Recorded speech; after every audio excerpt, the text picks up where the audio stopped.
And as the theme of the day is today, how can Dearmouring enhance your sex life, or you can get a better sex life through Dearmouring? That might not be true for everybody, but this is the theme that we have chosen, how Dearmouring can improve your sex life. I had at least a wonderful experience through Dearmouring in my sex life, but the One. question once, at least once, I can talk about.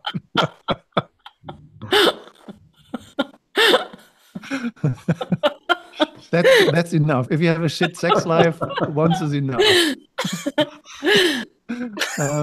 But the question is for each and one of you, why are you here? What would you like to get out of it? Something you are interested in to hear about?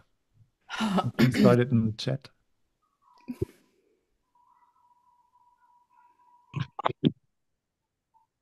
So that we just get some ideas what we can talk about in the direction of the day. Everything is welcome. So the more you chip in, the more you ask, the more you share, the more we can give back.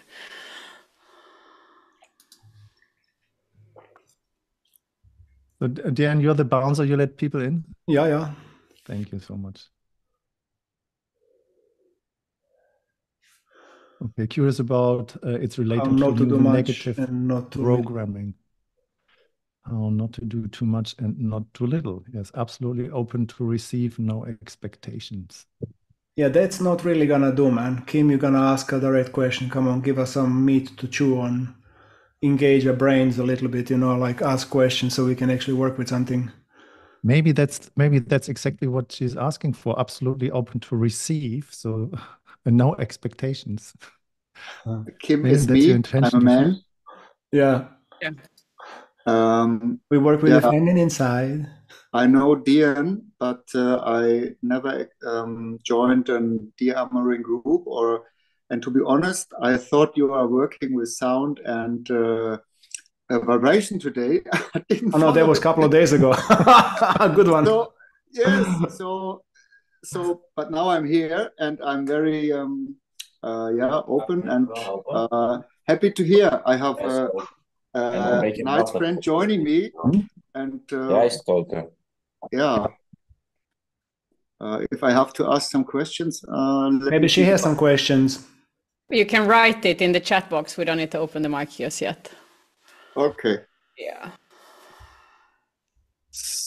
But why not take it off, Matt? Like do an introduction and maybe you share about your experience while people are writing their questions. Yeah, please continue writing your questions. So before I start with everything, so as you have seen, this is recorded. So you choose how much you want to share here today, because we just want to share the recording of that webinar because other people want to have a benefit from. So you do that in a self-responsible way. Then, as we talk about sex, we will using words like penis, vagina, wet, hot, naughty, orgasms. Maybe we don't know that this word might fall, so be aware of them. So now I have set them so that you can actually relax around this kind of words. So again, welcome to the How Dearmouring Can Improve Your Sex Life webinar. My name is Matt. One side of my screen is Sana, the other side is Deanne. I start to introduce myself first. I'm a guest teacher of the Dearmouring School. I'm into Tantra, sacred sexuality, and on my own awakening journey of sexuality since 1997. I would call myself an explorer. I turn every stone around that I can find. And I'm a professional facilitator, body worker, relationship coach, and I love this work to my bones. And I give it to Sana or Deanne, you choose. You can go, Sana.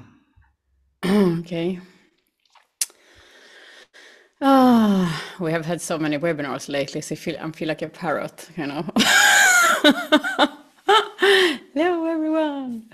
So my name is Susanna Beatrice, formerly Sanna Sanita, and I am the co-founder together with Dean, the co-founder of the Dearmouring Arts. And like Matt, I've been on a journey since 99 something. And I had my kind of conscious sexual awakening through Tantra and Dearmouring about 13 years ago. And for me, that has been absolutely life-changing. Together with everything I discovered before that, when it comes to shamanism and healing and massage therapies and primal therapy and God knows what, I noticed when I went into Dearmouring and the sexual healing work and the conscious sexual awakening work, it kind of aligned everything. And for me, it's really a path that makes me feel more alive, awake, juicy, sensual, creative, and a better person of myself. Yeah. Thank you, dear. Dan. Hi, I'm Dan. I've also been exploring all this kind of inner work since I was kind of pretty much full time, so I was 23, but since 17 really. But I've kind of gone through waves and ups and downs with tantra and multi-relating polyamory and all sorts of stuff. Basically, kind of gone around the block a few times, and then realized that that actually fucked me up, and my kind of second chakra got jumbled up, and the whole relating and the whole relationship I had to people and to sex. I mean the people that I relate with as sexual partners, not the friends. That really got jumbled up. So that led me then to start the process of celibacy, which is now in the 7th year. So my addition to this webinar, if you like, is going to be the total pole opposite to Dearmouring does, and it did for me in my previous relationships. It changed them and it changed my life. But I can also share a lot of benefits from non-sexual side of Dearmouring. But this is not this webinar. So anyway, let's see how this game unfolds, and then there's time for questions. I'm happy to answer. All right, thank you, guys. So I guess we just like talk a little bit about our experience of Dearmouring and how we have a benefit from in our life, and then we would like to hear what you come with. There are a lot of nice questions and comments and statements in the chat, so we will work with that. Please write in there, and Deanne, as you see, is just like focused on it. So I guess you picked that out, and thank you for doing that. So where to start? So how Dearmouring can contribute to your sexuality. I just woke up the other morning and just wrote a post on that on Facebook. Some of you might have seen that. Is that when I started the tantric journey, I just wanted to become a multi-orgasmic man, and just wanted to have as many climax and orgasm as I possibly can, because I love sex, and I love everything around sex and relationship and how to do touch and connection and all this kind of shebang. And then I noticed somehow that my kind of first training that I did was this Mantak Chia school, the kind of squeezing and connecting and holding and contracting. And I could not master this thing of the so-called ejaculatory choice. And I was always ending up where I didn't want to go, and that was climaxing. And I could not crack that nut till I came to that point that my nervous system was always, when I was into sexual encounter and engagement, on a sympathetic expression. So squeezing, holding, contracting, and just like always in this physical activities. And I stored so much energy in my body by doing that, to squeeze. And then I came in 2010. This practice of Dearmouring came my way, and I just noticed how much kind of tension I held in my body, and that was where I started to work on my muscular tissue and all these areas of my body, and learned then over years more and more how the kind of the idea of, instead of having orgasms, being orgasmic is not a sympathetic response of being in a place of controlling and squeezing, is in a place of a relaxed arousal that is capable of perceiving orgasmic waves and kind of serving with them as they come through my system. And the more I understood that, the more I recognized and realized that there are different areas of my body I definitely had to go in and release tension. And I think since, I don't know, maybe 4 or 5 years, I'm absolutely in my sexuality through the roof. I love relaxed arousal. I love to share that with people, how to just dive deeper into this orgasmic capacity of themselves. So this is short story, long.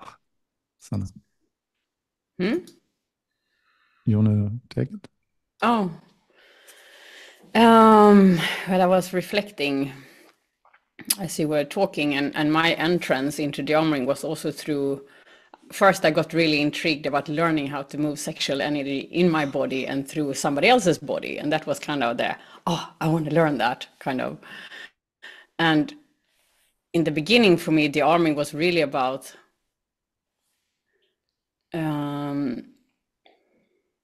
learning to soften the body so I could open up and feel more and become more orgasmic. And just like Matt is saying, it's really about becoming orgasmic. And so if you look at the mechanism of Dearmouring, many people think that Dearmouring is trauma healing, which no, it's a part of it. But the more you work on the blockages, like, and if we imagine that the body is energy strings, everything is just floating energy. This is the connection, this is pleasure, this is ecstasy, basically. We have like an ecstatic current within us. But trauma and stress and the way we live our life today blocks that, so we don't really feel ourselves more, yeah? And if you apply that into sex life, like many, what we want, or what I want, and what I see is more helpful and supportive for people is actually when we do have a better sex life if we can relax more and if our body is soft and open.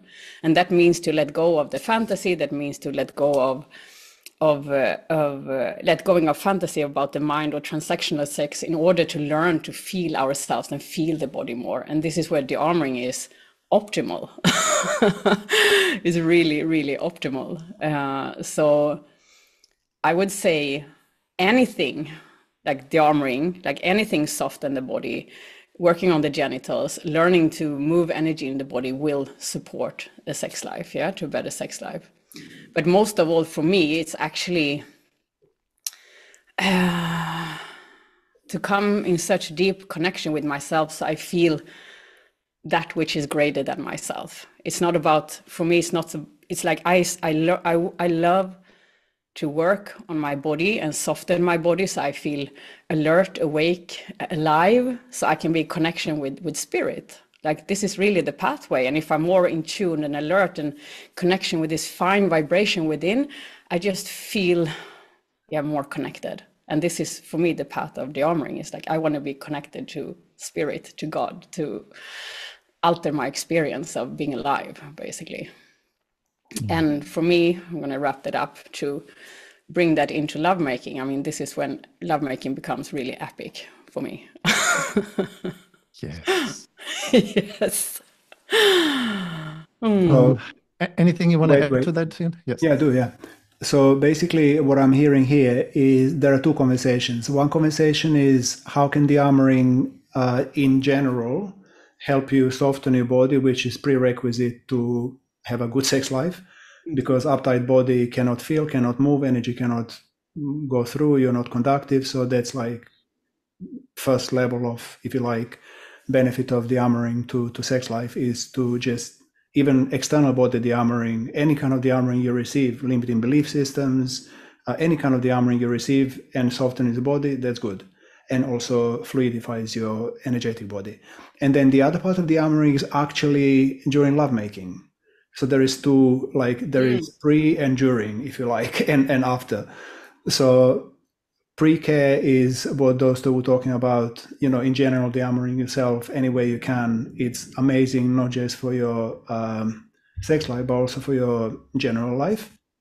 But then when it comes to the bedroom, my personal practice with my ex was to we kind of use it as a foreplay. So before every lovemaking, there will be like 15-20 minutes each way, dearmoring each other's genitals to just open, soften, like a foreplay. So that would be, and then sometimes what would actually, a word of warning, in order for you to do that, you actually need to know what you're doing. So if you've never done any dearmoring, and I mean, you don't have experience with giving it, then you cannot start doing it within a session, within a lovemaking session, because you don't know what you're doing. But once you do, so come to the training, any kind of training, get trained, and then when you start doing the, if you like, a warm-up or foreplay to the actual sex, it could actually turn into full-on dearmoring session. So you think it's going to be like 15-20 minutes opening up, what actually turns into an hour of howling and proper kind of dearmoring, and then you may or may not actually go into the sex afterwards. But if everything goes to plan, then you have a 15-20 minutes warm-up, and then you're both ready to have a most amazing lovemaking session. So that's kind of my 5 cents so far in a conversation. And what I would like to add on to that is, because it's the vital piece, to use that in lovemaking, that what you learn in the training, it just needs a certain set of acuity and connectiveness and conversation and attunement with your beloved one. And that's as well part of kind of what we teach, communication and attunement. And can you explain that? I'm not clear. well, I mean, that what you learn in the training based on the physical engagement as a practitioner when you work with people is one thing, but how to translate that in lovemaking when you are with your partner, knowing when to do what, and you know, it's just like lovemaking is not a session.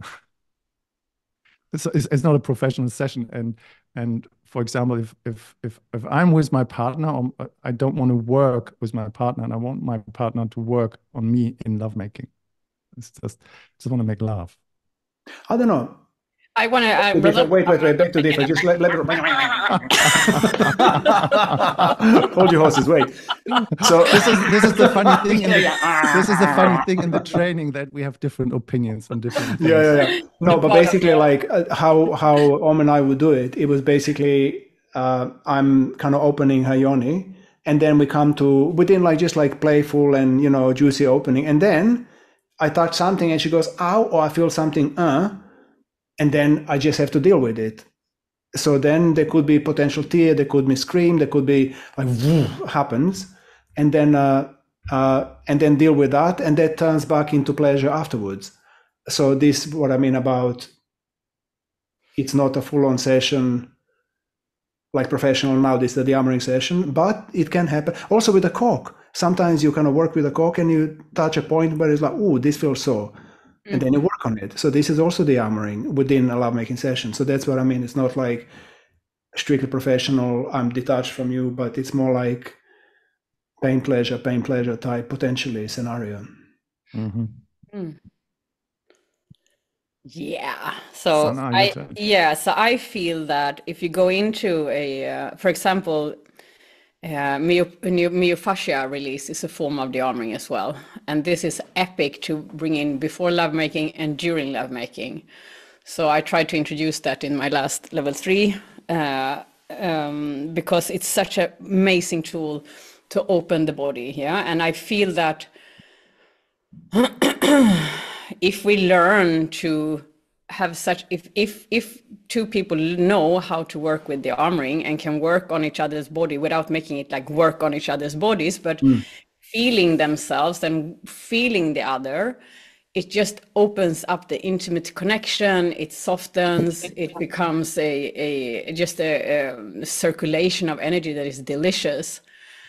Definitely. And to use some myofascia release, like if you, that combination with like pressure points and open like softened muscle is epic before lovemaking. Definitely. And also during lovemaking. I know there are some practitioners that worked on my body that is just outstanding.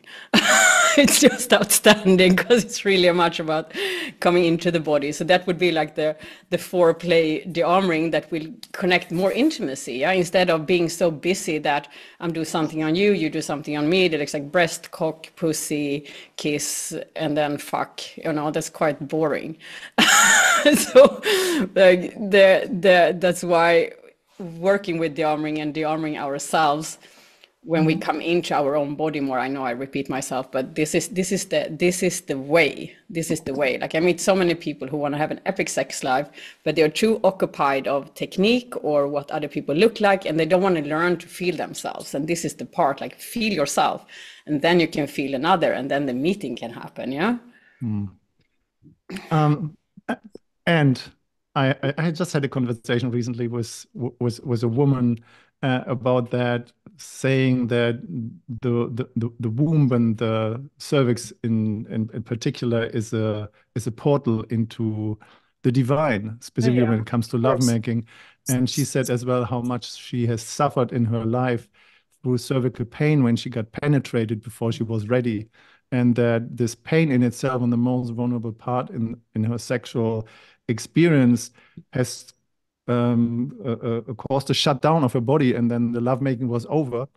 And then I talked about that when it's being consciously touched in pain in a session, for example, and in lovemaking, I've done that in the past, like you said, that Dean, when this part is consciously touched, and the pain is not a life threat or a threat in itself, and the stored emotion can be released, the orgasmic potential that is on the other side is just absolutely tremendous. So totally. Yeah. I can just add into that. So I think many women, you know, are familiar with this pain that when they're making love and the man goes too deep and maybe it's too hard, and it just hurts a lot when coming close to the cervix.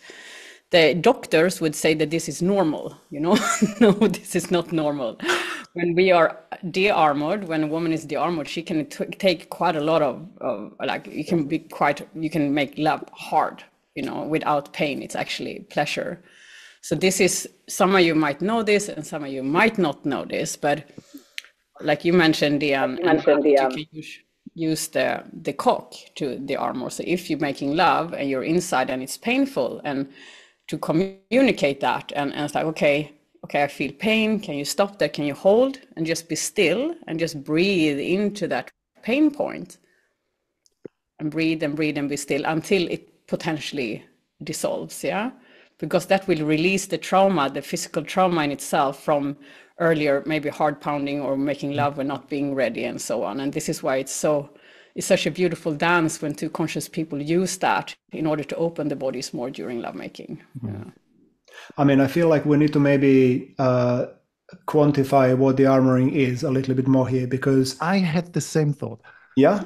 Yes. No, but it's really, because like when you were saying, like before, Matt, you said like, when I'm making love, I just want to make love. And I really get that. But also what Sanna and what I was kind of mentioning, it's also, the armoring doesn't have to be like a full-on session. Now I'm a practitioner, you are a thing, you know. It can just be like a 3 minutes or 5 minutes. Yes. And then it just provides this, like another layer of onion skin has loosened up. And then the lovemaking goes to a different level, like another level deeper. And then you enjoy, and then suddenly it's like, and then another level deeper. So it's like a never-ending unpeeling, unfolding, opening process that can take hours. I mean, it does. So that is kind of definition of, if you like, the armoring within a lovemaking one-off. Matt? Yeah. I had the same line of thoughts about that. To speak about the armoring. The armoring is not about the genitals. It's not about the physical form. There are so many different levels of the armoring on an emotional level, for example, so that when people, instead of fighting emotional about, I don't know, having a kind of the fear, guilt kind of anger loop or something, and just like being clear in their own emotional expression, that, you know, emotional harmony can cause a better lovemaking, can have a better sexual experience. The same on a rational level, kind of just like belief system, getting them out of the way, and then not having kind of conditioned shame, kind of attachment, kind of, experiences in the belief system to just avoid sex, for example, or sex is just only possible in a marriage when it's on a kind of the Christian condition. But as we already talking nearly half an hour about ourselves, we don't want to spend too much time on ourselves. We are here for you guys. And we would like to invite you to open up the microphone. And there are amazing questions in there. Actually, but I actually want to just touch on one question, if that's okay with you, while kind of getting ready to talk. And so just want to, Hanne, you expressed interest to know whether at some point you really have to get down to body work because otherwise things won't shift. Actually, yes and no. It really depends who you are, because some people are not physical. They're not, the gateway to God, if you like, is not through the body. And so for them, opening the body really is not necessary. I mean, it will happen or it won't happen, but that won't change the quality of life. So some people are physical, and for them it's super important, like for example me. But there are many that are not. And so to expect, there is no rule. Sometimes yes, and sometimes not. It really depends who you are. I have a feeling that bodywork is always useful. Like, I mean, it doesn't matter who we are. We always gather tensions and blockages, and there's stress in our lives, and we fall or we hit something. I mean, so of course it's not depending on the persona, the body type and so on. But for me, it's like I'm super energetically open, but to maintain like on a physical level and care for my body, it just makes me feel even more connected. So I truly believe that getting into proper body work is super useful. Also just to work with the structural, like how posture and everything that we gather and collect throughout life, yeah, that shapes us with age. I mean, this is you, and you are also like me, you're actually body-based person. Yeah. But there are many people, like you see them walking on the street, librarians, people that work with the heads. Many of them are designed not to, like physique is just like a vehicle that's not really important. There are many more important aspects to the body, to the life than the body. So I from my observation, I would say it doesn't apply to everybody. Yeah. So I have a request. Sandra, you want to say something? I just was reading a question here, but you go first. Yeah, I would say, I mean, the questions are really great. And for me, it's kind of linear reading. I rather would like you, if you have a question or something you would like to know, that you unmute yourself and ask the question. That's so much easier for us to engage with you and answer them as if you're reading and guessing what the emotional vibration behind it is. And as well a form of Dearmouring, that you unmute yourself and just speak into the microphone. I promise you will learn some things. I just want to ask, I would just want to respond to one question here, which I think might be useful for many in the room. Correct me if I'm wrong. And that is, Alex writes, if we can share about our personal experience, how Dearmouring helped you specifically in sexual development. And for me, I can just share briefly, it was an absolute game changer. Even though I kind of always been very curious and open, but when I started with Dearmouring and were forced somehow, not forced, but mirrored or held into experience the pleasure in my body without kind of giving it out or engaging with another, being with a professional who actually held space for me to feel myself while that person opened my body through Dearmouring and pleasure. It was an absolute game changer, because suddenly I was like, oh, wow, here is me. Like I used to be such a pleaser and I wanted to give back, but suddenly I had to feel all this pleasure in my own body and hold myself in that and learn to conduct myself, which made me connect to my body's pleasure capacity on a whole new level. Yeah. And that went also when I started to do a lot of yoni Dearmouring. Like I got so open and relaxed and soft and receptive and energetically. I mean, it was just incredible. Like the orgasmic experience just increased massively because I started to feel myself much more. Yeah. Like Matt said, there's so many schools where also for women where we like, yeah, you have to go Kegels and train the muscles and squeeze and become tighter, which is crap. Maybe some point, after childbirth, it's useful to tone the muscles. But what happens if we are armored as a woman in our vagina and our yoni is that we don't feel. And this is what dearming, genital dearming does. Dearming is so much more, but it helps our yoni to relax and feel more because it increases blood flow. It takes away the tension. So it made the whole difference. Yeah, it made the whole difference to do dearming in my sexual development. Yeah. I just want to share one little story that I had in my We're never first. gonna stop talking about ourselves. Come on, guys. No, but this one is too good. Yeah. So I had my first dearmoring session as an exchange with another practitioner who just learned in a training to do dearmoring on a man, because normally what was out there about 15 years ago was just dearmoring for women. So man dearmoring is a very young kind of a practice out there. And what happened is she just learned and came back and wanted to practice. So she was sitting between my legs, had a menu on one side, and just like did something on my genitals, on my penis, while she was just like pulling the pages on the menu instead of being in connection with me. Huh? On the manual. On the menu. So just like, now I need to do that. And I was just looking at her just like, oh. So yeah. Well, so let's open it up for questions. While we're talking about ourselves, let me just talk about me a little bit. Just of course, please. I'm just gonna just very quickly. So I had my first cock dearmoring. It took about 25 minutes, and it changed my life. Literally, it did. I had no idea how much tension my cock held because I never had it. Like I was like whatever. I mean, 45, 6 when I kind of had it, 7 maybe. So I thought I knew my anatomy, but I didn't. So it was actually literally changed my life. The way I felt myself as a man, the way I felt as a lover, and the way my partners could actually feel me, because there was like massively more energy going through the cock afterwards than it was before. So that's just like a very short thing that I think every guy should have, a cock dearmoring, definitely, minimum at least one. once. Yeah. And I want to add to that.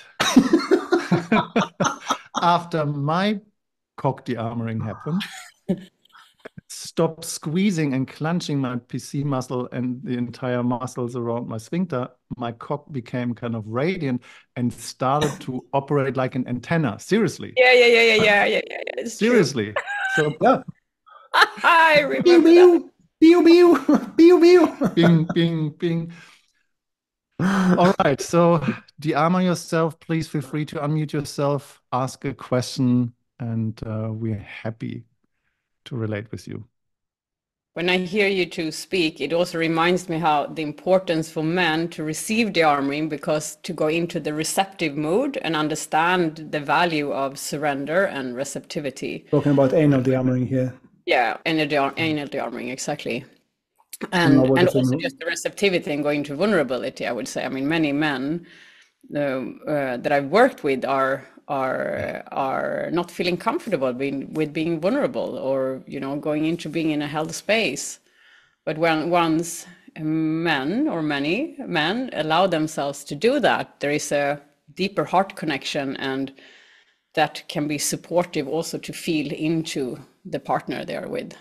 You're so political when you talk. It's beautiful, but you can also be a little bit more direct. So guys, unless you get fucked in your ass, you have no idea what your partner feels like. You really don't. How could you possibly know? You don't. You really need to kind of lay back, open your legs, and have it in. And then next time you're going to a woman, it'll be okay. Hold it here. Let's slow down. Now, are you ready, honey? Like, am I going too fast? And true. For that, and the same approach for women, to say, don't let yourself be penetrated by a man who has not been penetrated, because they know how it feels. So get a strap-ons, ladies.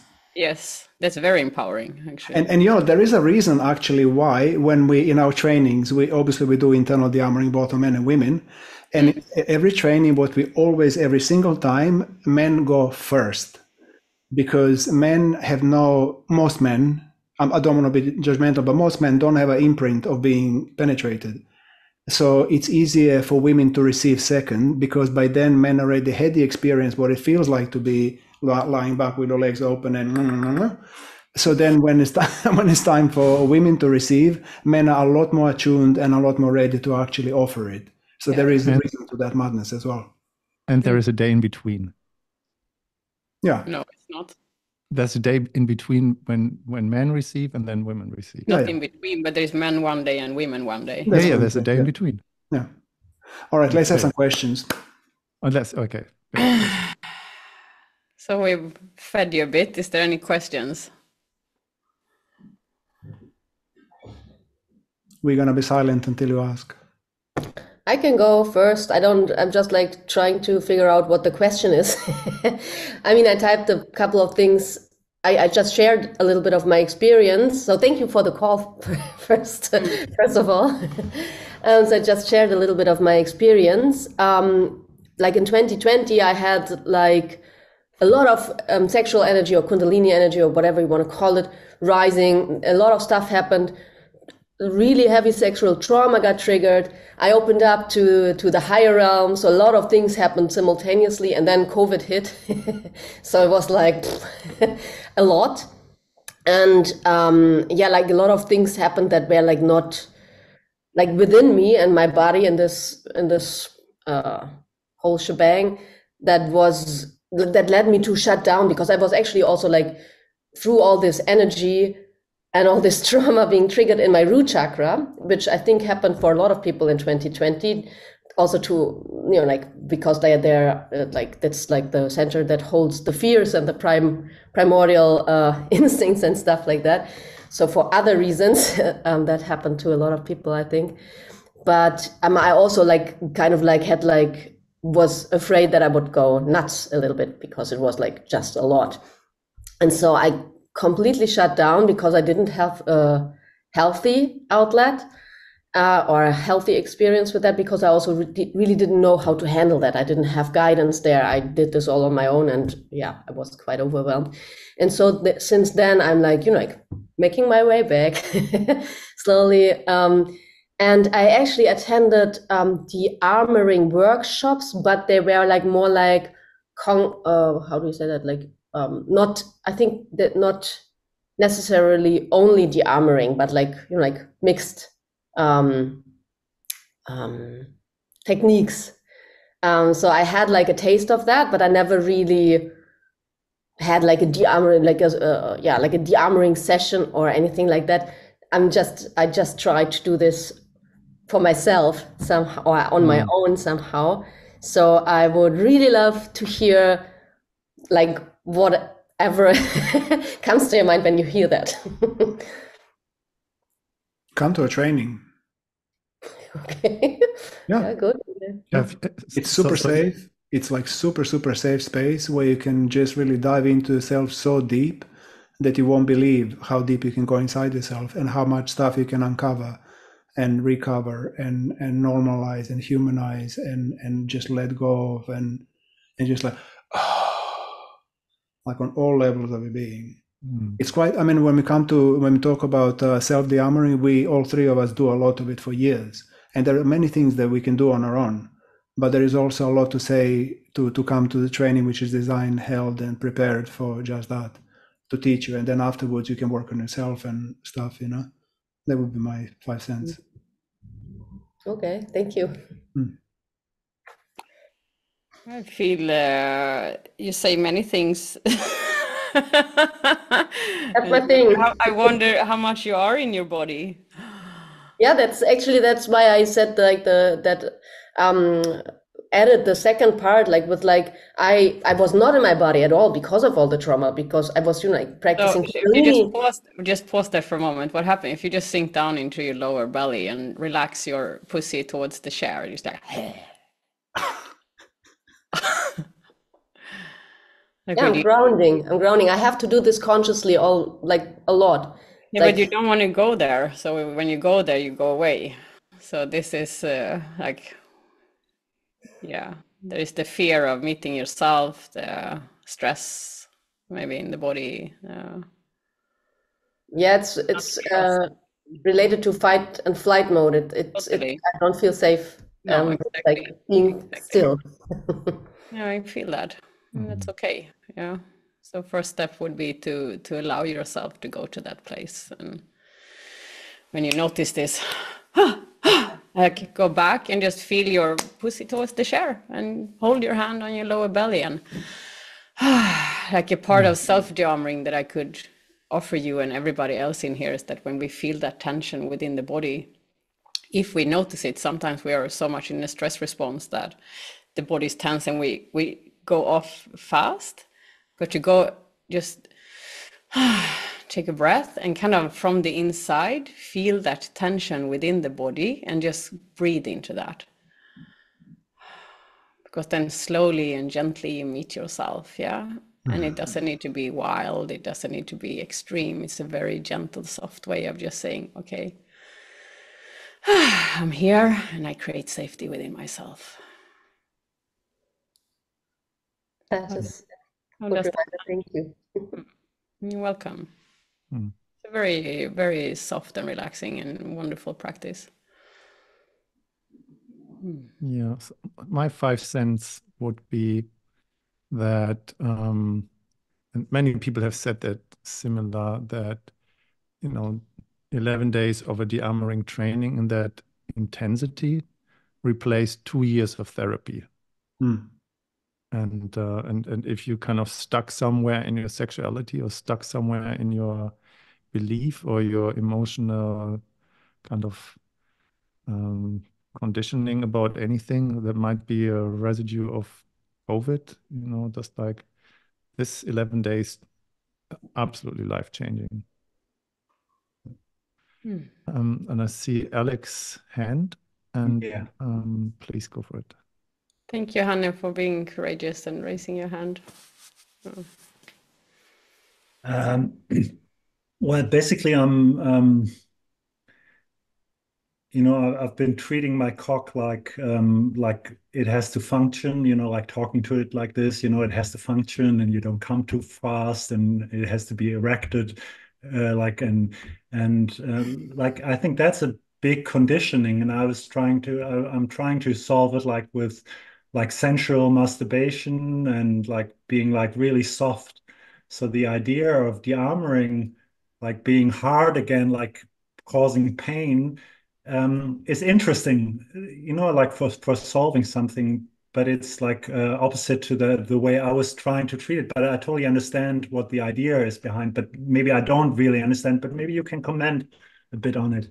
Yeah, I don't think you do, because what you said is that dearmoring and being hard and pain, and I didn't really understand what you meant by that. I can. Well, actually, it's just like for me, the healing energy was more like going into softness, and that worked very fine. And now, like bringing in the pain with the armoring, I know about the concept like of letting go and softening into it, but it's interesting that it's like a completely different energy kind of that comes in and that heals. I totally believe in it healing, and I've experienced it healing. But it's just interesting that there's a different kind of energy compared to the soft energy. I can talk into that. It's not, dearmoring is not necessarily pain at all. It can touch upon painful spots at times. It is not by no means need. I mean, all of us are different, and some people might need a more pressure when we work on physical dearmoring, yeah. But sometimes if we, for example, have had a lot of friction-based sex throughout life, then softening the cock or the yoni with soft touch massage will actually be more beneficial than doing any hard work, because the nerves are damaged, but through the soft touch, like from the friction, the nerves have become damaged and they kind of withdraw because it's like, I don't want to be here. And that's where people experience numbness. And then they will need more friction in order to feel more, and the nerves get more and more damaged. So the soft touch, it's actually a dearmoring in that sense, that it takes away that pain, that contraction, and it reawakens the nervous system. So that can be, for some people, can be very healing. Like I hear it's been healing for you, both on a mental and a physical level. And for some people who are really addicted to friction-based sex, it can be that they have to meet a period of boredom because they don't feel so much. But when we actually touch the skin very, very gently, very softly, the nerves are kind of, they are reawakening again. So that is dearmoring too. It just depends on the cause, basically, and what we're dealing with and what is the history. Yeah. So that is dearmoring what you're doing. And will actually nourish the expansion of your cock even more because it will feel more welcome. It has an expansive effect, yeah. While the harshness can have a contractive, contribute to more contraction. Yeah, and it's also about the relationship. Very much, and that too is dearmoring. You know, like the performance, and you have to get hard, and now I'm not good enough, and all this whipping that comes with all that mindset. To release that and like, okay, it's okay, you know, life comes and goes, and sometimes I'm hard, sometimes I'm soft, and like, how can I just relax into life with what's happening right now? That is also dearmoring, you know, it's a form of self-acceptance and self-love. Nice.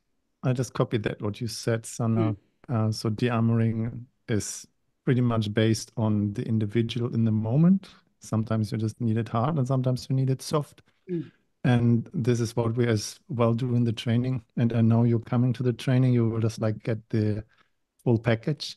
You know, kind of when you start with your hands, and when your hands will get it, the rest of your body will get it. When you can bring that to your cock, so the sensuality and the softness, the sweetness, the deliciousness, the pleasant sensation that you just literally translate into your genitals. And when you can, that what you experience with your hand, translate through your genitals in lovemaking, it just goes through the roof, the experience. So that's an experience that I can share from my own lovemaking.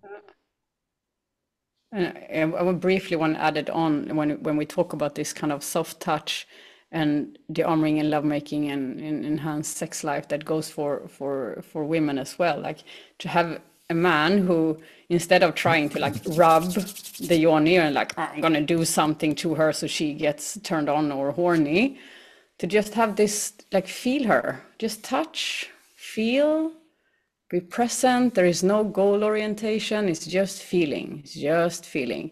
That will have the same effect. Yeah, it will soften her. It will relax her. It will feel like, you know, finally somebody's not forcing me into anything. I don't have to become anything. So that it becomes kind of the same effect that people want, but a more yin version of, like a slow cook. It becomes an expansion and much more juicy and much more, just much more delicious.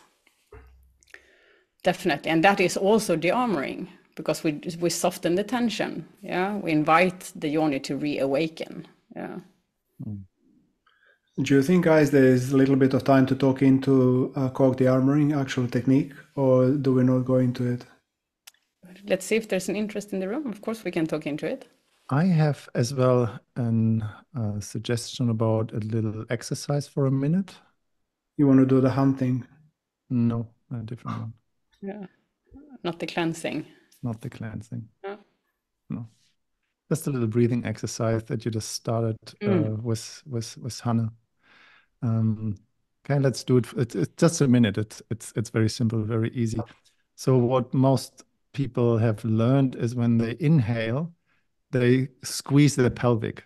Yeah, so they learned to just like anus, sphincter muscle, or the PC muscle. But what I would like to invite you to for just 1 minute is when you breathe in, you just do a so-called pelvic breath. So like as if you're breathing through your butthole or through your pelvic. So when you breathe in, you expand your pelvic. And when you exhale, you relax your pelvic. And let's do that just for a minute. You inhale through your pelvic and expand. You exhale and relax. You inhale. Expand as if you're like pushing out slightly. Pushing slightly out, yeah. And you exhale and relax. Inhale and expand. Push out. Exhale and relax. Inhale and expand. Exhale and relax.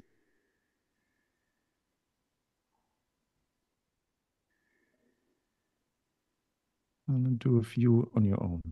Inhale and expand. Exhale and relax.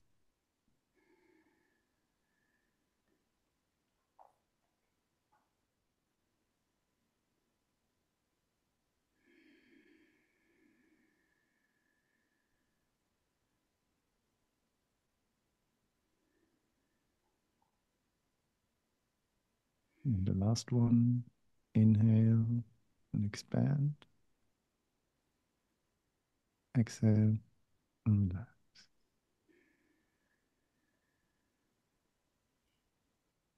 And then just notice the sensation in your pelvic.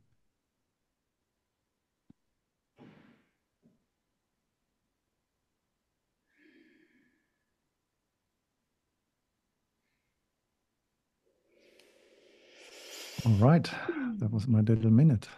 Thank you, Matt.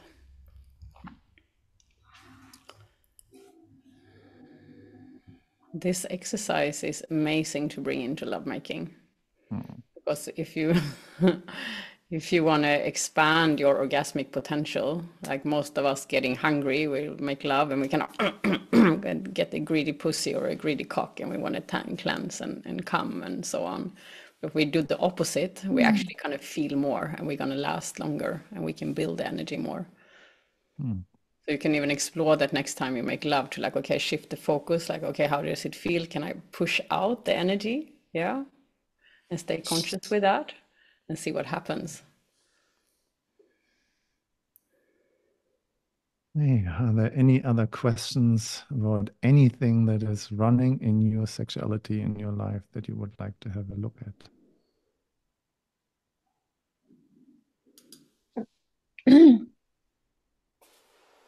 Corinne, was it just a cough or you have a question? So, Are you willing to put on your camera? yeah, let me see.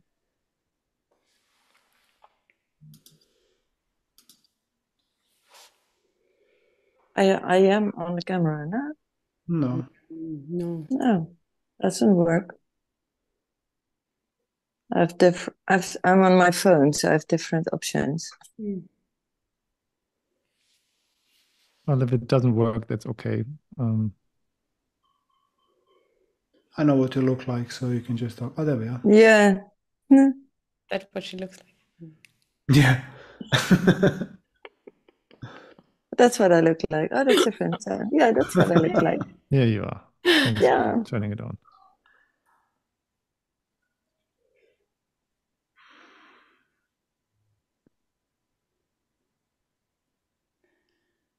What's the question? The question is, what's your question? I don't have really a question. I was just curious. Oh, okay. Then it was just a cough then. What are you curious about? Sorry. I thought I was muted. Oh, yeah. Okay. Aaron has a question. Thank you, Corinne. Okay. Yeah, I'm not exactly sure how to phrase the question or whether or not it's answerable. But one of the things that drew me to dearmoring is that when I was younger, my orgasms were explosive, energetic orgasms. They would go up through my body, they would go down my arms, they would go into my head. And it was very consciousness altering.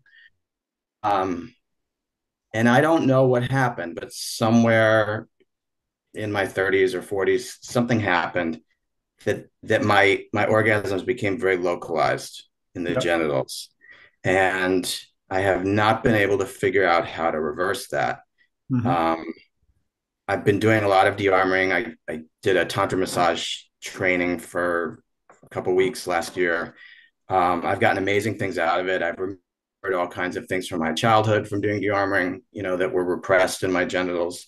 But I haven't been able to recover that piece of sexuality that allows for orgasms to go up through the body. And I'm just wondering what, I mean, aside from continuing to do dearmoring, is there anything you could add or suggest? Or Can is there I ask a anything you couple of understand about that? questions? Can I ask a couple of questions?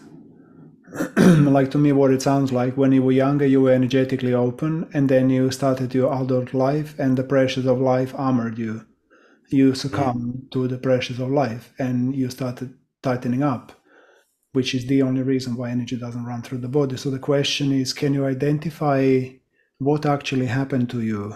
Was it like a one, let's call it traumatic, or one big event, like a divorce or a job change or something that happened that actually started the process of tightening?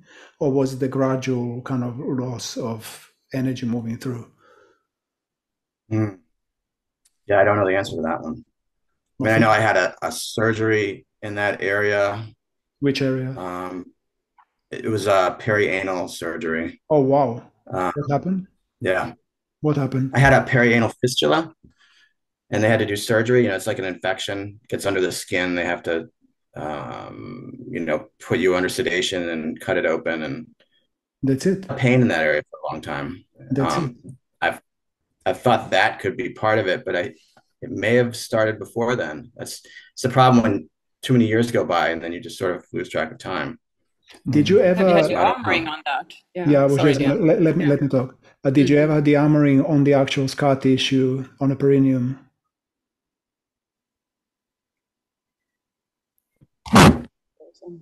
I think you were frozen a little bit. Yep, sorry.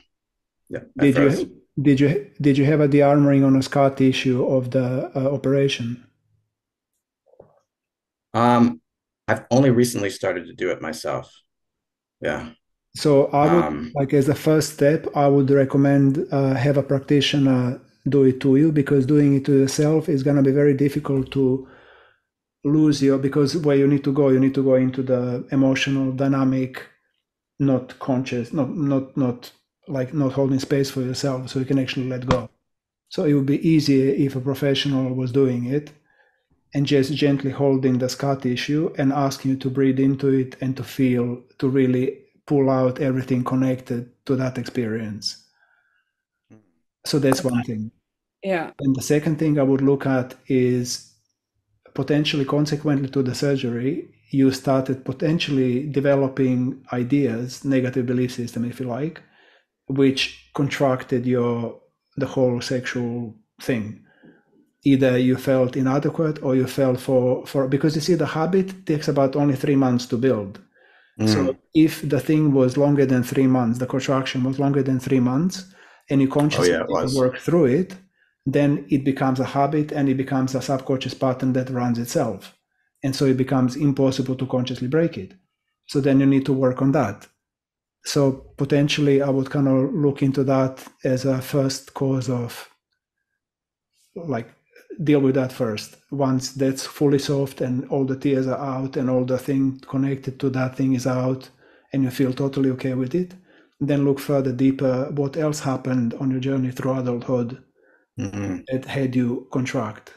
It could be loss of job. It could be loss of house. It could be a break of relationship. It could be a severe blow to your confidence. It could be a number of things that your body can interpret as traumatic and therefore contract. And as soon as you contract, all it happens is you just have to open the nadis, open the energy pathway so the energy can reach the end of your fingers again. There's no magic to it. So I would kind of look into that. Thanks. And I could feel that just when you just before you mentioned the surgery, or I picked up on sadness there. So most likely there's a sadness in your body. I mean, it's a deep trauma to get such a surgery, you know. So I think, just everything that Dean said, like, find a practitioner who can hold space for you so you can meet that contraction and that armor in the body for sure. Right. Yeah, and then find out what was before that. Keep going back, like you said.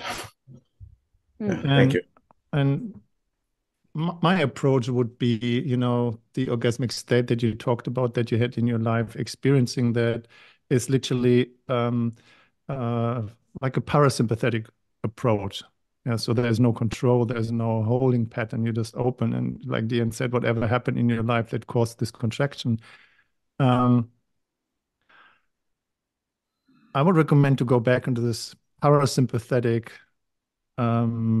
vibration, and there's is a practice out there called TRE, what literally activates the brainstem activity into the neurogenetic tremors to get your body back into that state. And this in combination with sexual energy that is not based on the goal of climaxing, that is based on the pleasure that you can feel in your nervous system, like in relaxed arousal.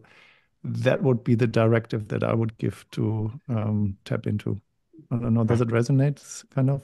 Yeah, you thank kind you. of know what I'm saying, right? Yeah, I do. Yeah. Okay, cool. Yeah, thanks. Appreciate all that. And come to the training. Yeah. Really? Yeah. Really? No kidding, really. Where are you in the world, Aaron?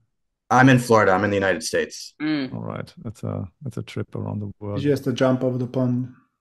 Yeah. Where do you have the trainings? Sweden. Sweden. Okay. All right. Any more questions? Thank you, Aaron. Thank you. Thank you. So we have time for 2 more. And if that's one of you, then take your ticket.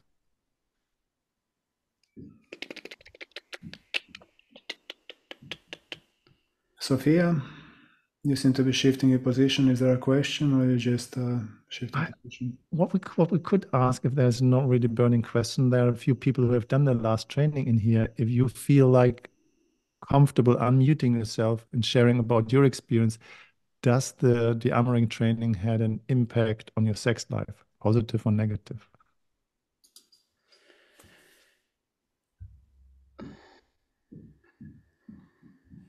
Robert.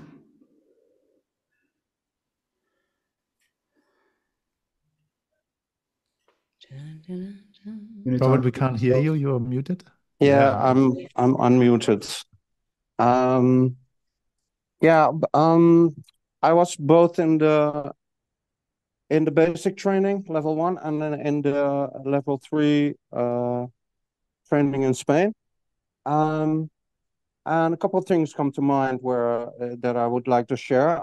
In the basic training, I was de-armored on a scar in my groin that unlocked a big trauma of being abandoned by my parents, because when I was 3 years old, I had to go to the hospital. I had that operation, and my parents couldn't stay overnight in the hospital at the time. I'm talking about late 50s, and doctors were gods and, shooed parents away. So I spent a couple of nights alone in the hospital. When I was being de-armored on that scar, the memory of being abandoned came back, and it was a big release of trauma that liberated a big piece of my, liberated a big piece in me. The second thing I want to share is about the training in Spain, the armoring through pleasure. And again, first off, the fascia training that we received was really interesting and very nice to soften the body, as Susanna pointed out.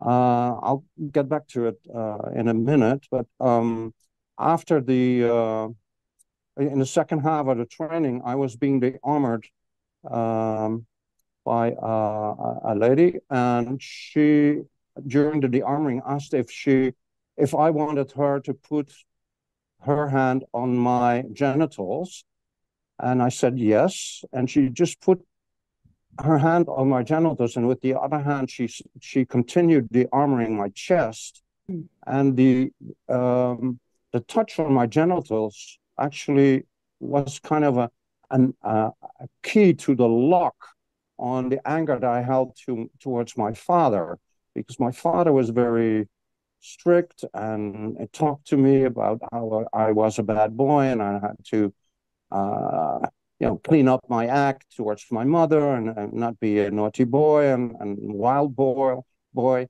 And that pressure that my father exerted on me was really also influencing my sexuality and my masculinity, the expression of my masculinity for a very, very long time. So when the dearmoring on my chest actually produced results because of the unlocking of the sexual nature of my trauma, the sexual aspect of my trauma, of my father being very strict now. I released a lot of anger towards my father, and that liberated a lot more of my my original inherent masculinity. So getting back to the fascia massage, I have an exchange partner in the Netherlands, and we exchange massages and play a little bit with sexual energy. And when I got back from Spain, I gave my partner a fascia massage, and she just melted under my hands. And then we went into an energetic massage, which was also taught in Spain. And we just had the most wonderful, energetic lovemaking as a result of the trainings that I received through you guys. So I can tell you, there's many different forms of trauma and trauma can take many different forms and can block you on many different levels, including the sexual level. And it's not just about pain. It's about actual trauma and reliving and releasing the emotions which are from the past and were never released in a proper way in a training or in the dearmoring session, and then feel liberated, and these traumas like dissipate and are gone, and you just feel free from that original trauma once you've released the emotions associated with it. Thank you. So yeah. So happy for you to hear that, Robert. Thank you so much. Thank you so much. I'm happy too. Yeah. So Thank take the training. Oh, thank you. Ulrike, do you feel like sharing? Who, me? Ulrike. Oh, Ulrike. You're Yes, I smiling. can do that. Yeah, I'm fine sharing. I was with Robert Jan on both trainings and with some other people, so it definitely changed. I think it's on many levels. Like we were not just taught dearmoring, we were also taught consent and the direct route of touch. And I think that is one of the first things where lovemaking for me now changes. I'm very clear. Yeah. We're very clear whether when I touch somebody, whether it is for me or for the other person. Both is fine. I'm aware of it. I'm very clear with saying what I want. And I receive very good feedback for that, which is also very nice. And for me, in the last months, what has really happened is the topic of embracing and letting go. So for that, I guess lovemaking and dearmoring just sort of feeds into it, because once you start embracing whatever there is and expanding and becoming soft, then obviously it's like you guys said before, you go away from the clenching. And we did the exercise with the inhale and release and push out, and I find it much easier in self-love than when other people are involved. So it's still sort of hard to not go into the pleasure patterns.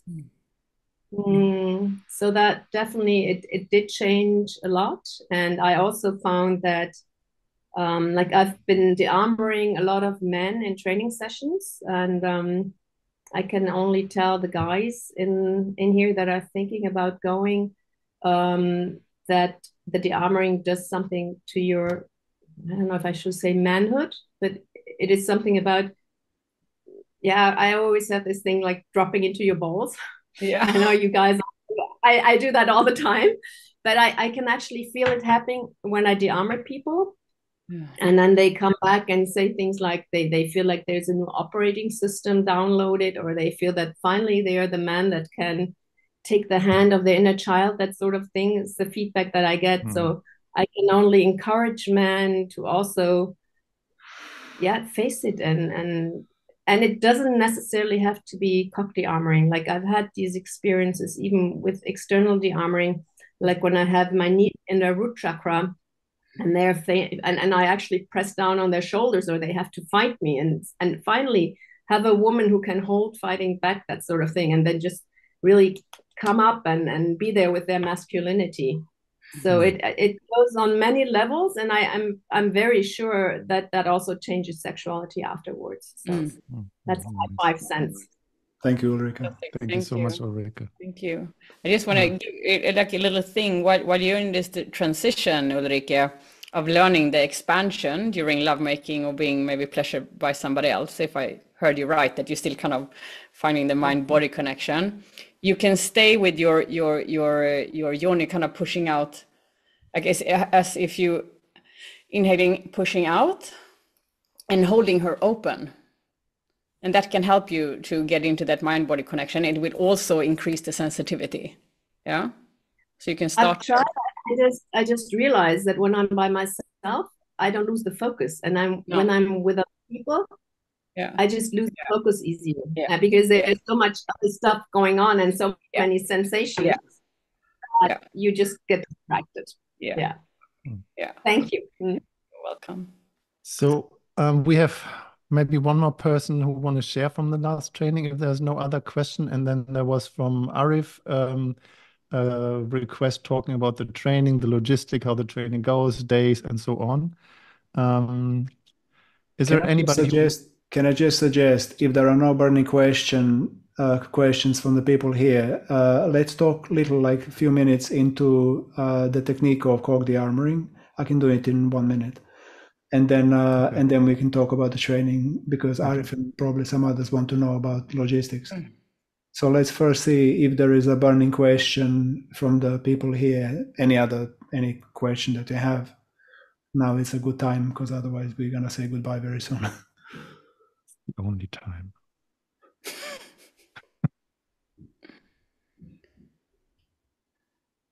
They want to hear how you talk about cock de-armoring, Dean. Exactly. They will. Don't worry. That's not gonna go away. But There's somebody. Hi, Dean. I have a question, because I'm absolutely new in de-armoring. To be honest, I tried to translate it with the translator, and the outcome was not giving me any understanding. I started a lot of breath work. Dia knows me since nearly a year now, and I'm a very stressed guy. I working at the stock exchange. My body was stressed. I can't feel myself. I was my whole life under tension, and for many years that tension satisfied me. After I started breathing, I feel my body. I get a little bit more connection, or for me, it's already a lot of connection. So I understand breathing as well as a lot of energetic work of letting go, letting the energy flow by the breath. How is de-armoring working? Because I have absolutely no clue what you're doing. I can answer it in one sentence. Come to the training, man. Like basically, no. There is a reason to this madness. No. But the reason is that actually the only promise of the training is, well, not the only, but one of the promises of the training, it's 11-day training, is that at the end of 11 days, you're going to know exactly what the armoring is and what it's not. You're really deeply going to understand what it is. And so for me to answer that question right now would be not possible, because you need to experience it, then we need to talk about it, then you need to feel into it, then we need to approach it from another angle. And then at the end of 11 days, you're going to say, oh, wow, okay, now I get it. So really, it's like it's super deep, like it's very extensive. It's a very all-encompassing practice. It's not just ABC, press point, ABC. That's ridiculous. It's like it's a massive subject that takes a long time to grasp. I have one sentence Then. that I can add to that. Is you know that you're stressed, Kim, right? You know that you're under pressure. Dearmoring is that you have a conscious choice to be relaxed. And how did you teach me, or is it kind of energetic work? We're going to talk about it in a minute. Yeah. Yeah, Okay. we can talk. We can bridge that into Arif's question. Yeah. Okay.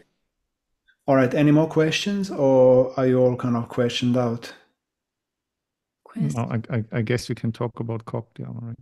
Yeah, you promised the cock dearmoring before. All right. So let's assume that this is the cock.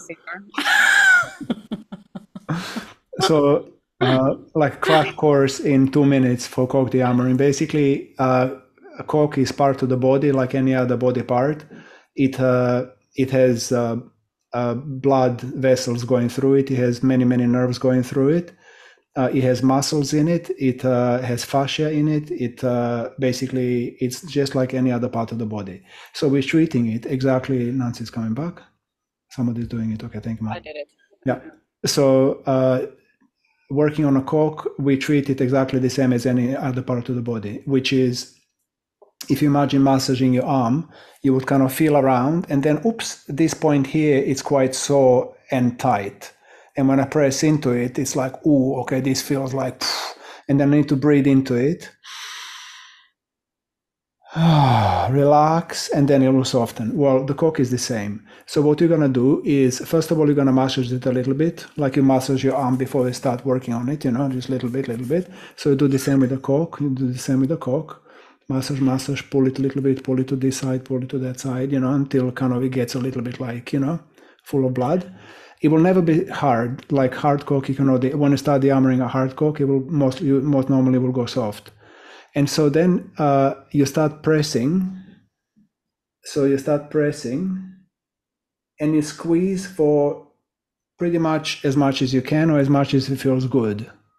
And then you hold it for like half a minute, waiting for any kind of response of uncomfortable, intense pressure, any kind of sensation that, like any other part of the body, might want to be released. Here will be exactly the same sensation. And then you just breathe into it and you hold it, and you don't massage it, you just hold it simply for maybe 1 minute, 2 minutes, until it goes softer. You will kind of feel it going softer. And when that part is done, you massage it a little bit, and then you move a few millimeters or half a centimeter down the road, and then you press again. And you kind of keep doing that on a shaft, all the way from the head, all the way to the bottom, to the insertion. And then you go sideways, and you do it sideways as well. Each press is going to be between 1 and 2, 3 minutes, depending. If there is nothing you press in, like, massage the body, hand, there's nothing here. Oh, yeah, there's something here. So then you massage this more. You do exactly the same on a cock. And so basically you just cover it sideways, frontways, up and down the shaft, until pretty much all the painful points have been worked through. And then I call it a shower cock yoga. Every time you shower, you just kind of grab your cock, you pull it to the left, and you pull, like you really kind of, you extend it as far as it goes. And you're a guy, you know exactly how much pressure you can pull to it. And so you go to the left, hold it for half a minute, 1 minute, breathe. Then go to the right, pull it to the right, the same, breathe, relax. Then pull it down, hold it, stretch it, pull it up, hold it, stretch it. So this whole thing, and then maybe figure like 8, this way, that way, this way, that way. So the whole thing must. Don't break his thumb. Go on, look, oops. Anyway, so basically, so the whole thing will take like 5 minutes in a shower. But the pressing point, the major thing to really get into the head, it's exactly the same as massaging your neck, shoulders, or your arm. Like every time you feel a hard point, like anything buzzing, anything zzz, anything greasy, you just hold it lovingly with attention and you breathe into it, you feel into it and you relax. That's it. Basically, the whole process can like 20 minutes, half an hour max, and then you're done. And during the training, I share one specific practice, how to do the same thing with your balls if you're having problems with blue balls. Like you take 2 bricks and you go poof. Or you hit your heart somewhere else on there, so you shift your focus. Anyway, so basically, are there any questions regarding this brief technique? I want to add on one thing to that brief technique, which is useful both for dearmoring the cock and also for lovemaking. That is that many men are used to masturbate and kind of quite hard friction based, so the muscles around the root gets tensed, and this can block the blood flow. So this is why dearmoring helps as well. So instead of have this downward going movement, change and have an down and up outward going movement, because that will increase and soften the cock and increase the blood flow and kind of release the tension. You can also go in and press around the root of the cock, because then there's a lot of muscles there that gets tensed, and the older we get, of course, the more tense they become. So the massage around the cock and pull the cock outwards, that will also help. Okay. Are you okay? Yes, please ask a question. Yeah, there's a question there. Go. Obviously not helpful. Okay, thank you. No. My question, or was it somebody else? You. I think it was you. Okay, yeah, I had a technique question. So I was actually doing that recently. I'd taken another dearmoring course online, and I was doing a similar technique, and I found a point on my shaft that was painful. And so I spent time on it, and I would do it like every night before I went to bed. And now I'm very aware of that spot all the time. And I'm wondering, did I do something wrong, or what do you mean you're aware of it? What does that mean? It just made it a very sensitive, the pain, I didn't feel the pain initially until I was sort of pressing. And I'm like, oh, this is a little sore here. So I held pressure on it and I breathed. And now I'm just sort of aware of that spot on my penis on a somewhat regular basis. So, especially if I'm having sex with my wife or something. It's like ultra sensitive now. Okay, so imagine like you're working on one point on your arm. Yep. Working every day on the same point for how many days did you do it now? Like few. Yeah, like a week or something. Yeah. Right. So imagine you're working on the same spot on your arm for a week. I mean, the poor thing is gonna be exhausted. It's gonna feel like, leave me alone, you fucker. What are you doing to me? You're strangling me. Like, get off me. So like, be gentle to your cock. Be kind. It's the only one you have. So like, work on it for a while and then let go. Like, let it breathe. The same as any other part of the body. And then massage a little bit and relax it. But love really is the key. Like, it's the feeling of acceptance and love and cherishing and wanting good for it. You're not killing it. You're not like, I need to get you out. I fucking need to get you out. No, because that aggravates the nervous system, aggravates the tissue. It can also bruise you. Like, you can bruise the arm, you can also bruise the cock. So don't do it. So the pressure, basically what we say, if you imagine between 1 and 5, 1 being just touching, like no pressure, and 5 being the pressure they cannot contract, they cannot breathe through. You get me? So you want to be between 3 and 4 on the scale 1 to 5. So that the pressure, you feel it. 3 is like complacent, a little bit like lazy, I don't have to really focus on it. 4 is already like, and this is where you want to be. 5 is like this. So you don't go too much. And lovingly, with consciousness, with awareness, with love, you release it a little bit. And maybe tomorrow you go back to it, release a little bit more. And then you go somewhere else, then you come back to it the next day. If you work with it like this, then it will come off, And if you choose to go the pain route, so sometimes it's the opposite. It's just going to be a 1 or 2 because we want to reawaken the nerves. So I want to bring time awareness into the room, and I would like to as well to acknowledge the question here from Arif and Sana. Are you willing to share a little bit about this gold finding in the mansion? Oh, the gold Ta-da. finding in the mansion. The Yeah, gold this is, finding. Did I miss something here? Are we gonna find some gold? I mean, this nice What do you mean? place. I don't Oh, know. okay. So what is the gold? I mean, the about the The mansion. mansion is the The gold. mansion, Oh, the I see. mansion The is gold. All mansion right, is the I gold. get it. No. Yay. Germanized. So Arif, let me see. I'm reading your question here. Talk more about the logistics of the training. How long does the training go on each day? What does a day look like? Okay. So the training is is 10 days 11. and 4th to 14th. Okay. And it's long days. We start at 8 o'clock in the morning. We go to 9:30 in the evening with blocks of pauses in between during the day, breakfast, lunch, and dinner. You will learn a skill set, like let's say 50% personal processing and 50% technique. Yeah. And the arming itself, the way we teach it and the way, like, it's a lifestyle, really. Like, you will learn both physical pressure points, how to do the armoring, how to open a body through this, like, hands-on body de-armoring. But in order to be a successful practitioner and helping people to go into more power and potential, it's important that you also learn to work with a lot of other skill sets, such as consent work, how to set up sessions, emotional release work, communication, knowing your own shit, projections, shadow work. So it's a training that is very well designed in order to equip you with the toolbox so you can be more masterful in life and pass that on to your clients. And what is very unique with this training is, and with this form of de-armoring that we do, is that we include genital touch and genital de-armoring. So that's kind of the signature of the training. So that means that some sessions are you do in a group format, some is theory, some are clothes on, some of the de-armoring sessions are clothes off. Yeah, everything is optional, but in order to sign up, this is like we agree upon working on the opposite gender. That's a must, I would But say. also, we encourage people to work on the same gender because it's Absolutely. also good for men to receive from men and for women to receive from women.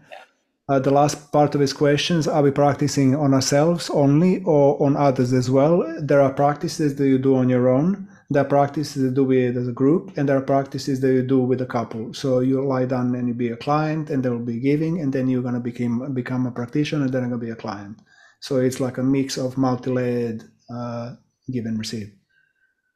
And what I would say with this training, I mean, this will be, I think it's the 16th training we do now. Wow.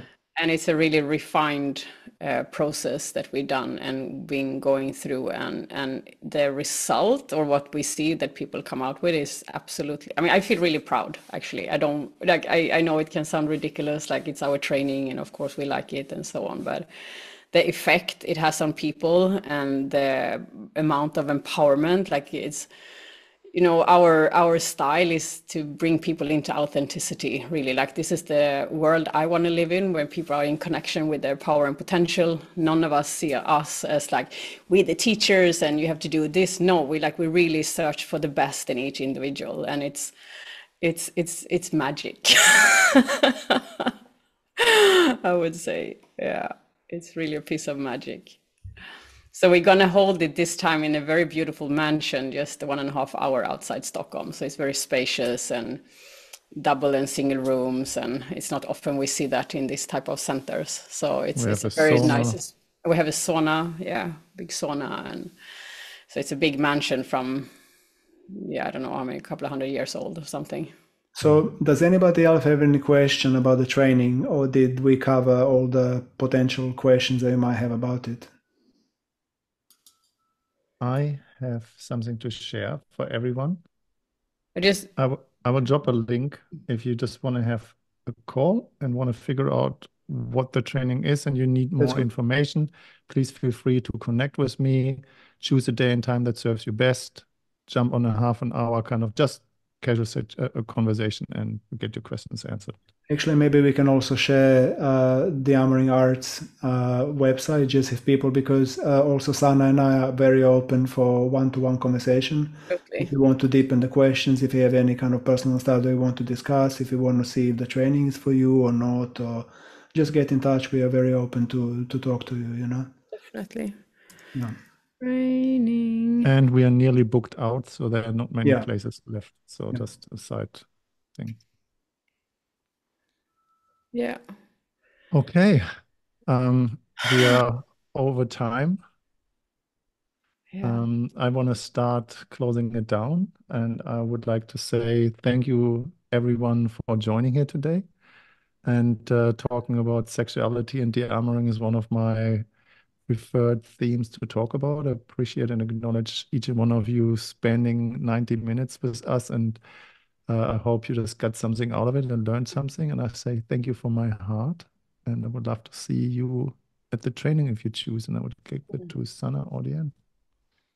I just want to say, I think, Sana, you agree that for those of you that are here in the room, if you choose to come to the training, we give you a discount just for saying kind of thank you for being here with us today. Shall we say, like, I don't know, 150 or 200 euros off or something like that? Sana? Definitely. Yeah? I can So see if you want to sign up, any of you here, you're very welcome to come. I mean, actually, we need to talk to you first, but most probably you're very welcome.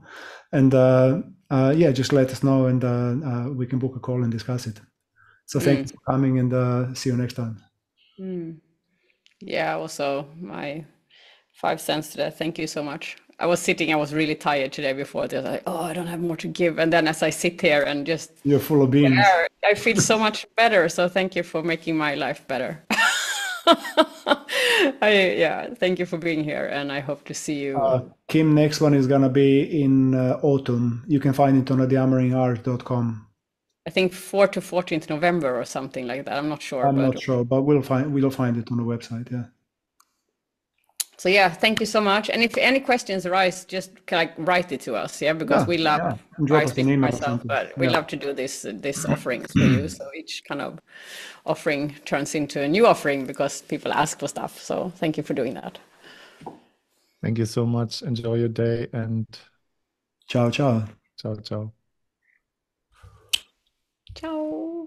Ciao, ciao.